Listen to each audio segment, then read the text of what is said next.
Everyone, मेरा नाम रीना है। मैं वेलकम करती हूँ आप सभी का इस प्यारे से अमेजिंग से चैनल पर जिसका नाम है अनअकैडमी एवेंजर्स क्लास 6 to 10 और इस रैपिड रिकैप सीरीज में जिसमें आज चैप्टर करने वाले हैं that is how do organisms reproduce. चलिए स्टार्ट करते हैं और सबसे पहले जानते हैं बच्चा कि रिप्रोडक्शन इतना एसेंशियल प्रोसेस नहीं है जैसे इंडिविजुअल के सर्वाइवल के लिए बहुत ज्यादा जरूरी है, जो कि आपने लाइफ प्रोसेसेस में पढ़ा है, जैसे कि न्यूट्रिशन, रेस्पिरेशन, एक्सक्रीशन, ट्रांसपोर्टेशन, ये सब चीजें।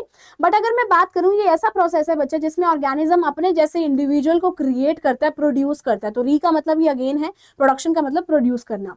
तो इसका कोर पर्पस यही होगा बच्चा, न्यू इंडिविजुअल्स का प्रोडक्शन हो रहा है, ठीक है, सो दैट वो पेरेंट्स के जैसे दिखें और कहीं ना कहीं ये श्योरिटी मिल रही है कि जो पर्टिकुलर स्पीशीज जनरेट हो रहे हैं, प्रोड्यूस हो रहे हैं, वो हमें नेचर में दिखते रहे, उनका कॉन्टिन्यूशन होता रहे और कहीं ना कहीं स्टेबिलिटी रहे नेचर के अंदर, ठीक है। उसके बाद क्वेश्चन आता है कि ये जरूरी प्रोसेस अगर नहीं है जिंदा रहने के लिए, बट स्टिल नेचर में क्यों परफॉर्म किया जा रहा है। लेट मी टेल यू बच्चा, इसके पीछे एक सीक्रेट छुपा है, ब्लूप्रिंट है, जो कि आपका डीएनए। डीएनए की प्रेजेंस कहाँ होती है? किसी भी सेल के न्यूक्लियस के अंदर क्रोमोसोम प्रेजेंट होता है, तो क्रोमोसोम के अंदर डीएनए पाया जाता है। डीएनए की वजह से हमें सर्टेन स्पीशीज के जितने भी आप कह सकते हैं ऑर्गेनिजम्स में कुछ वेरिएशंस देखने को मिल सकते हैं, क्योंकि वेरिएशन काफी ज्यादा इंपॉर्टेंट होती है नेचर में सर्वाइव करने के लिए, जिंदा रहने के लिए, क्योंकि बहुत बार एनवायरनमेंट में सर्टेन चेंजेस आते हैं जिसकी वजह से ऑर्गेनिज्म सर्वाइव नहीं कर पाता, तो वो वेरिएशन लाना जरूरी है। धीरे धीरे वेरिएशन के बाद एवोल्यूशन भी आ जाता है। तो ऑब्वियसली बच्चा, वाइल मेकिंग कॉपीज, डीएनए के पास ये कैपेबिलिटी होती है कि वो जब भी कॉपी करता है तो बिल्कुल एज इट इज कॉपी नहीं हो पाता, कुछ ना कुछ एरर रह जाता है, तो जिसकी वजह से हमें वेरिएशंस देखने को मिलती हैं। तो वेरिएशन हेल्प करती हैं पर्टिकुलर ऑर्गेनिज्म को, या आप कह सकते हैं स्पीशीज को, अपने नेचर में, एनवायरनमेंट में, सराउंडिंग में जिंदा रहने के लिए, सर्वाइव करने के लिए, अडाप्ट करने के लिए, ठीक है। तो यहाँ पर मैंने एक एग्जांपल लिखा है। फॉर एग्जांपल, अगर एक बैक्टीरिया बहुत ही हार्श सिचुएशन में, कंडीशंस में रह रहे हैं जहां पर टेम्परेचर बहुत ज्यादा हाई है, पर वहीं पर ही आपको कुछ ऐसे बैक्टीरियाज मिलेंगे, बहुत सारे बैक्टीरियाज मर जाएंगे, पर वहीं पर आपको कुछ ऐसे बैक्टीरियाज मिलेंगे जो जिंदा रह पा रहे हैं, हीट रेजिस्टेंट है। वो किस लिए रह पा रहे हैं बच्चा? क्योंकि उनके डीएनए में वो सर्टेन वेरिएशंस आ गई हैं, ठीक है। नेक्स्ट थिंग आती है स्टूडेंट्स, अब रिप्रोडक्शन के भी टाइप्स होते हैं, बिल्कुल 2 टाइप्स हैं, एसेक्सुअल और सेक्सुअल रिप्रोडक्शन।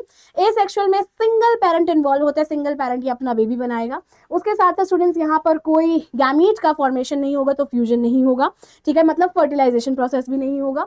ओके, बहुत ही कम वेरिएशंस आपको देखने को मिलेगी और स्लो प्रोसेस है कहीं ना कहीं बच्चा। ओके, वेरिएशंस देखने का स्लो प्रोसेस है और ये वैसे फास्ट आपको लाइक रिप्रोडक्शन वाला प्रोसेस आपको फास्ट देखने को मिलेगा, एफिशिएंट देखने को मिलेगा, एज इट इज कॉपी हो जाता है। तो अमीबा और हाइड्रा प्लांट्स ये सर्टेन एग्जांपल है, इनको डिटेल में जानेंगे।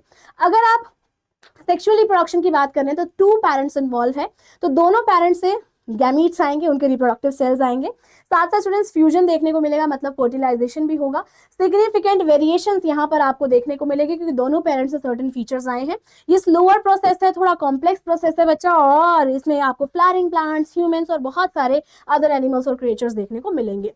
अब एसेक्सुअल रिप्रोडक्शन के भी फर्दर आगे टाइप्स हैं बच्चा। सिंगल पेरेंट से अगर बेबी प्रोड्यूस हो रहा है तो उसके क्या टाइप्स हैं? पहला टाइप बाइनरी फिजन, बाई का मतलब 2, जब एक ऑर्गेनिज्म, एक यूनिसेलुलर सिंगल सेल ऑर्गेनिज्म अपने आप को 2 पीसेस में डिवाइड कर रहा है, तो वो आपका बाइनरी फिजन होगा बच्चा, जिसमें आपका बहुत ही ब्यूटीफुल एग्जांपल अमीबा और लीशमेनिया है। मल्टीपल फिजन की बात की जाए तो एक ही सिंगल सेल के अंदर बहुत सारे, आप सिंपल कह सकते हैं, बहुत सारे डॉटर सेल्स या डॉटर न्यूक्लियाई बन गई हैं और ये नेचर में आएंगी, तो यहाँ पर मल्टीपल फिजन हो रहा है, अपने आप को मल्टीपल पीसेस में तोड़ रहा है, ठीक है। तो यहाँ पर बहुत ही ब्यूटीफुल एग्जांपल आपका प्लाज्मोडियम कहा जाता है। फ्रेगमेंटेशन में स्टूडेंट्स, फ्रेगमेंट का मतलब होता है पीसेस, मतलब यहाँ पर स्पाइरोगायरा अपने आप को सर्टेन पीसेस में ब्रेक करता है और एक एक पीस के पास प्रॉपर कैपेबिलिटी होती है फिर से डेवलप होने की, वो न्यू ऑर्गेनिज्म में डेवलप हो जाता है। नेक्स्ट थिंग आती है स्टूडेंट्स आप लोगों के लिए रीजनरेशन। रीजनरेशन एक फुल्ली डिफरेंशिएटेड प्रोसेस है जो ऑर्गेनिज्म तब परफॉर्म करेगा जब उसकी बॉडी के ऊपर कुछ कट लग जाता है या फिर वो ब्रेक हो जाता है। स्टारफिश ये कर सकता है, तो क्या ये हर ऑर्गेनिज्म कर सकता है? नहीं कर सकता, क्योंकि स्पेशलाइज सेल की रिक्वायरमेंट होती है। स्पेशलाइज सेल ही बच्चा डिवाइड करते हैं, मल्टीप्लिकेट करते हैं और कहीं ना कहीं सेल्स और टिश्यूज में वहां पर डिवाइड कर जाएंगे। तो प्लेनेरिया का यहाँ पर आपको बहुत ही ग्रेट एग्जाम्पल देखने को मिल रहा है। उसके साथ साथ बडिंग की अगर बात की जाए बच्चा, बडिंग में आपको एक स्मॉल, हाइड्रा का एग्जांपल है, इसमें आपको छोटी सी स्मॉल आउटग्रोथ देखने को मिलेगी और ये पर्टिकुलर बड तब तक अपने पेरेंट बॉडी से अटैच रहेगा जब तक कि थोड़ा मैच्योर ना हो जाए। जैसे ही नेचर में थोड़ा मैच्योर हो जाएगा तो ये अपने पेरेंट बॉडी से डिटैच हो जाएगा और इंडिविजुअली, इंडिपेंडेंटली नेचर में सर्वाइव करेगा। नेक्स्ट थिंग आती है वेजिटेटिव प्रोपेगेशन। बिल्कुल बच्चा, vegetative parts of vegetative propagation आपको प्लांट्स में देखने को मिलता है, मतलब जो पार्ट्स जो रिप्रोडक्शन प्रोसेस में डायरेक्टली इन्वॉल्व नहीं है वो प्लांट्स के वेजिटेटिव पार्ट्स होते हैं, जो कि आपके आते हैं लीव्स, ठीक है, उसके साथ साथ स्टेम और रूट। ओके, तो जब भी रिप्रोडक्शन लीफ, स्टेम और रूट से होगा तो आप कहेंगे वेजिटेटिव प्रोपगेशन है। तो ये ब्रायोफिल्म का एग्जाम्पल, जिसमें आपकी ब्रायोफिल्म की लीफ आपको देखने को मिल रही है, इस लीफ के ऊपर कुछ बर्ड लाइक स्ट्रक्चर है। जैसे ये बर्ड मैच्योर हो जाएंगे तो नीचे मॉइस्ट सॉइल पे गिरेंगे और फिर से ये ग्रो कर जाएंगे into a new individual. Okay, potato tuber with I, ये बहुत ही ग्रेट एग्जांपल है और कहीं ना कहीं यहाँ पर एग्रीकल्चर एडवांटेजेस भी देखने को मिलते हैं, क्योंकि बहुत सारे ऐसे प्लांट्स नेचर में प्रेजेंट होते हैं जो अपनी कैपेबिलिटी खो चुके होते हैं, यानी जिनके पास ये कैपेबिलिटी होती ही नहीं है कि उनके ऊपर फ्लावर्स आएंगे, रिप्रोडक्टिव पार्ट्स प्रेजेंट होंगे, कोई फ्लावर होगा, कोई फ्रूट होगा, कोई सीड बनने की कैपेबिलिटी होगी, तो वो डेफिनेटली आपके वेजिटेटिव प्रोपगेट ही करेंगे। नेक्स्ट थिंग आती है बच्चा स्पोर फॉर्मेशन की। स्पोर फॉर्मेशन में आपको कुछ ऐसे सेल्स दिखेंगे, ठीक है, जो आपके इस पर्टिकुलर स्पोरेंजिया में देखने को मिलेंगे। आपको एग्जांपल देखने को मिल रहा है राइजोबियम, यानी कि ब्रेड मोल्ड का, ठीक है, ब्रेड पे जो फफूंदी लग जाती है ना, दैट इज राइजोपस। ओके, तो Rhizopus is the bread mould students. तो यहाँ पर स्पोरेंजिया के अंदर बहुत सारे स्पोर्स, ये ऐसे रिप्रोडक्टिव सेल्स और बॉडीज हैं, जैसे इनको नेचर के अंदर एप्रोप्रिएट कंडीशंस मिलेगी, ये ग्रो कर जाएंगे फिर से, ठीक है, किसके अंदर, राइजोपस के अंदर, यानी कि ब्रेड मोल्ड के अंदर। नेक्स्ट थिंग आती है स्टूडेंट्स, अब एसेक्सुअल रिप्रोडक्शन, और अगर आप सेक्सुअल रिप्रोडक्शन की बात करें तो सेक्सुअल रिप्रोडक्शन कैसे बेटर है, क्योंकि बच्चों यहाँ पर दो आपको क्या देखने को मिल रहे हैं, पेरेंट्स दो देखने को मिल रहे हैं, दोनों अपना अपना जेनेटिक इन्फॉर्मेशन देंगे थ्रू द गेमीट फॉर्मेशन, और यहाँ पर जो भी ऑफस्प्रिंग बनेगा, जो भी बेबी बनेगा, उसके पास दोनों के कैरेक्टरिस्टिक्स देखने को मिलेंगे। तो वेरिएशंस हमें कहीं ना कहीं यहाँ पर देखने को 110% मिलती है, जो कहीं ना कहीं सेक्सुअल रिप्रोडक्शन में कमी दिखती थी। ओके, अब सेक्सुअल रिप्रोडक्शन की बात कर रहे हैं, तो सेक्सुअल रिप्रोडक्शन फ्लावरिंग प्लांट्स कैसे करते हैं। इनके पास भी मेल और फीमेल दोनों पार्ट प्रेजेंट होते हैं। मेल है तो स्टेमन है, स्टेमन के आगे फर्दर 2 पार्ट्स होते हैं, एंथर और फिलामेंट। एंथर के अंदर पोलन ग्रेन्स होता है, ओके, फिलामेंट स्टॉकलाइट स्ट्रक्चर होता है। उसके साथ साथ अगर मैं पिस्टल और कार्पेल की बात करूं, ये आपका फीमेल रिप्रोडक्टिव पार्ट है स्टूडेंट्स। तो pistol, this is the pistol और कार्पेल, इसके फर्दर पार्ट्स आपके स्टिग्मा, स्टाइल और ओवरी रहते हैं, ठीक है। अब फ्लावर्स भी दो टाइप के होते हैं, यूनिसेक्सुअल और बाइसेक्सुअल। यूनिसेक्सुअल मतलब एक सिंगल सेक्स प्रेजेंट होगा, या तो आपका स्टेमन या फिर पिस्टल, पपाया वाटरमेलन में दिख जाता है। बाइसेक्सुअल यानी कि दोनों सेक्स प्रेजेंट होंगे एक सिंगल फ्लावर के ऊपर। हिबिस्कस में और मस्टर्ड में आपको ये चीज देखने को मिलती है। अब सवाल आता है कि पोलन ग्रेन एक सीड में कैसे कन्वर्ट हो जाते हैं और सीड से नया प्लांट कैसे हम ग्रो कर पाते हैं। तो बच्चा ये पूरा प्रोसेस, ये जर्नी आपको समझनी होगी। सबसे पहले पॉलिनेशन प्रोसेस होगा।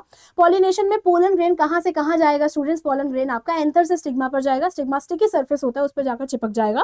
फिर पोलन ट्यूब का जनरेशन होगा, यानी कि पोलन ट्यूब यानी कि पोलन ग्रेन पूरा जर्मिनेट करेगा, उसमें मेल गैमीट ट्रैवल करके ओवरी तक पहुंचेंगे, और ओवरी तक जैसे ही पहुंचेंगे बच्चा फर्टिलाइजेशन प्रोसेस होगा। फर्टिलाइजेशन होने के बाद वहां पर जाइगोट बनेगा, जाइगोट से फिर एम्ब्रियो का फॉर्मेशन होगा, जो कि आपके पोस्ट फर्टिलाइजेशन इवेंट के अंदर आ जाएंगे। एंड जैसे ही एम्ब्रियो बनेगा स्टूडेंट्स, उसके बाद आपका जो ओव्यूल है, ठीक है, जो अंदर इंटरनल पार्ट है, इससे सीड बन जाता है, और बाहर जो ओवरी है, इससे ये किस में कन्वर्ट हो जाता है, ये फ्रूट में कन्वर्ट हो जाता है। नेक्स्ट थिंग आती है स्टूडेंट्स, जैसे सीड बन गया ऑब्वियसली आप आगे ग्रो करा सकते हैं, कोई भी प्लांट ग्रो करा सकते हैं। अगर आप लाइक ह्यूमन बींग्स में बात करते हैं रिप्रोडक्टिव सिस्टम की, तो आपको मेल फीमेल दोनों देखने को मिलते हैं, ठीक है। तो मेल रिप्रोडक्टिव सिस्टम में स्टूडेंट सर्टेन पार्ट्स हैं। सबसे पहले टेस्टिस की बात की जाए बच्चा, तो यहाँ पर स्पर्म प्रोडक्शन होता है और टेस्टोस्टेरोन हार्मोन का भी प्रोडक्शन होता है, और ये स्क्रोटम में प्रेजेंट होता है। स्क्रोटम एक पाउच लाइक स्ट्रक्चर है, जो कहीं ना कहीं टेस्टिस को थोड़ा less temperature, 2-3 degree Celsius less temperature provide करता है, सो दैट वो अप्रोप्रिएटली इन दोनों चीजों का प्रोडक्शन कर सके, स्पेसिफिकली स्पर्म्स का, ठीक है। एंड कहीं ना कहीं स्टूडेंट्स आप मास डिफरेंस की बात करें तो ये ट्यूब लाइक स्ट्रक्चर है, जो कैरी कर लेके जाते हैं कहाँ से कहाँ तक, आपके स्पर्म्स को टेस्टिस से आगे फर्दर पार्ट्स तक। और अगर मैं बात करूं बच्चा ये ग्लैंड्स की, जो प्रोस्टेट ग्लैंड और सेमिनल वेसिकल है, ये कुछ फ्लूइड लाइक सिक्रीशन करते हैं स्टूडेंट्स, और फ्लूइड को ऐड करते हैं, नरिशमेंट देते हैं किसको, स्पर्म को, और यहीं से ही सीमेन आपको देखने को मिलता है। नेक्स्ट थिंग अगर बात की जाए बच्चा यूरेथ्रा, तो यूरेथ्रा एक कॉमन पैसेज है स्पर्म की डिलीवरी के लिए भी, और यहीं से यूरिन भी अपने आउट करते हैं बॉयज, ठीक है। फीमेल रिप्रोडक्टिव सिस्टम में भी आपको सर्टेन पार्ट्स दिख रहे हैं। सबसे पहले ओवरीज हैं, ठीक है, ओवरीज के बाद ये आपकी फेलोपियन ट्यूब है, ये आपको यूट्रस देखने को मिल रहा है, this is cervix and this is vagina. तो ओवरीज बच्चा एग का प्रोडक्शन करती हैं, और उसके साथ साथ कुछ हार्मोन्स जैसे कि एस्ट्रोजन और प्रोजेस्टेरोन जैसे हार्मोन्स भी रिलीज करते हैं, जिसकी वजह से हमें सेकेंडरी सेक्सुअल कैरेक्टरिस्टिक्स भी देखने को मिलते हैं। फेलोपियन ट्यूब बच्चा ऐसा पर्टिकुलर रीजन है जहां पर फर्टिलाइजेशन प्रोसेस होगा, और यहीं पर ही एग प्रेजेंट होगा। यूट्रस बच्चा, जिसको वोम भी कहा जाता है, काफी इलास्टिकेटेड बैग लाइक स्ट्रक्चर है, और यहीं पर ही आपका जो एम्ब्रियो है वो इम्प्लांट होगा, मतलब धसेगा, ठीक है। इम्प्लांटेशन प्रोसेस आपका यही होगा, ठीक है। जैसे यहाँ पर आपका क्या बना बच्चा, यहाँ पर क्या बना, जाइगोट बना। जाइगोट जैसे ट्रैवल करके आएगा यहाँ पर एम्ब्रियो होगा और एम्ब्रियो जाकर धस जाएगा, इम्प्लांटेशन हो जाएगा और उसके साथ साथ वेजाइना बच्चा ये रिसीव करता है किस चीज को, स्पर्म को और सीमेन को रिसीव करेगा। उसके साथ साथ स्टूडेंट्स ये जो साइकिल है किस चीज की, फर्टिलाइजेशन की और मेंस्ट्रुएशन की, उसको समझना जरूरी है। अगर फर्टिलाइजेशन होगा तो क्या होगा, फर्टिलाइजेशन नहीं हुआ तो क्या होगा। अगर नहीं हुआ तो इट इज अनफर्टिलाइज्ड एग, बच्चा अनफर्टिलाइज्ड एग है, फर्टिलाइजेशन नहीं हुआ, स्पर्म यहाँ तक नहीं रीच कर पाए, कैरी नहीं कर पाए, या आप कह सकते हैं जाइगोट फॉर्मेशन भी नहीं हुआ। तो बच्चा यहाँ पर आपको देखने को मिल रहा है यूट्रस ने अपनी वॉल्स को शेड ऑफ करना स्टार्ट कर दिया in the form of mucus and blood, जिस पर्टिकुलर प्रोसेस को मेंसेस या मेंस्ट्रुएशन कहा जाता है, तो ये मेंस्ट्रुएशन हो जाएगी। दूसरा सिनेरियो आपको दिखता है कि अगर फर्टिलाइजेशन हो गया तो फर्टिलाइजेशन होने के बाद ऑब्वियसली एग और स्पर्म का लाइक ऑब्वियसली फ्यूजन हुआ, फर्टिलाइजेशन हुआ तो जाइगोट बना, जाइगोट से एम्ब्रियो का फॉर्मेशन हुआ, एम्ब्रियो इम्प्लांट हुआ बच्चा कहां पर जाकर, यूट्रस के अंदर जाकर एम्ब्रियो इम्प्लांट हुआ और वहां पर प्लेसेंटा की फॉर्मेशन हुई। तो ये प्लेसेंटा इज द ट्यूब और पाइप लाइक स्ट्रक्चर, जो एक वे आप कह सकते हैं, मीडियम कह सकते हैं बच्चे तक सब कुछ पहुंचाने का, कोई भी न्यूट्रिशन पहुंचाना है, कोई भी एसेंशियल सब्सटेंसेस पहुंचाने हैं तो वो मदर अपनी बॉडी से प्लेसेंटा के थ्रू ही बच्चे तक पहुंचाती है। अगर एम्ब्रियो के डेवलपमेंट की बात की जाए बच्चा तो यहाँ पर जाइगोट का आपको फॉर्मेशन देखने को मिला, जाइगोट के बाद आपको एम्ब्रियो देखने को मिला, एम्ब्रियो के बाद स्टूडेंट्स आप कह सकते हैं ये particular ball of cell rapidly divide करते रहे और बहुत सारे ऑर्गन्स बनना स्टार्ट हो गए। ऑर्गन्स के बाद आप कह सकते हैं फीटस दिखने लग गया।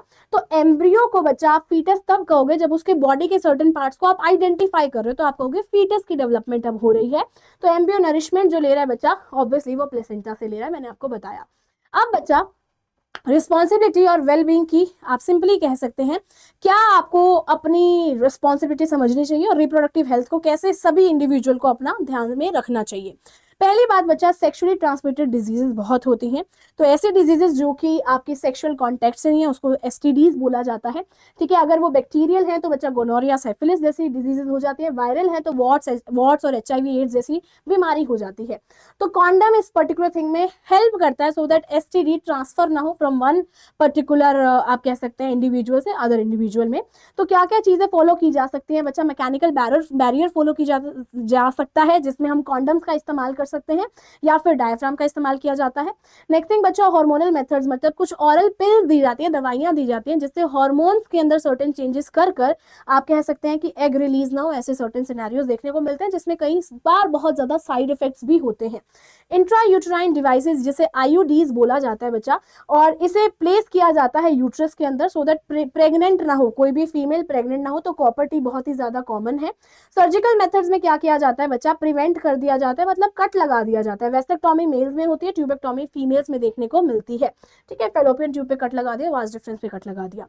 ओके, तो दैट इज हाउ बच्चों we have come to an end of this session. I hope आपने इस पूरे चैप्टर को मेरे साथ बहुत अच्छे से क्विकली रिवाइज किया होगा। एंड अनअकैडमी आप लोगों के लिए लाया ईयर एंड ऑफर जिसमें फ्लैट 20% का ऑफ चल रहा है 4 मंथ की फ्री एक्सटेंशन के साथ। और जितना भी लोग इस चीज का फायदा उठाना चाहते हैं तो प्लीज उठाइए, क्योंकि आपके कॉन्सेप्ट्स यहाँ पर होंगे क्रिस्टल क्लियर। आप कोड लगा सकते हैं रीना लाइव। उसके साथ साथ बच्चों, अगर आप इस चैनल पर पहली बार आए हैं तो हमसे जुड़ना बिल्कुल मत भूलिएगा, आपको सब कुछ डिस्क्रिप्शन बॉक्स में देखने को मिलेगा। तो bye bye, take care, have a good day, will meet you soon.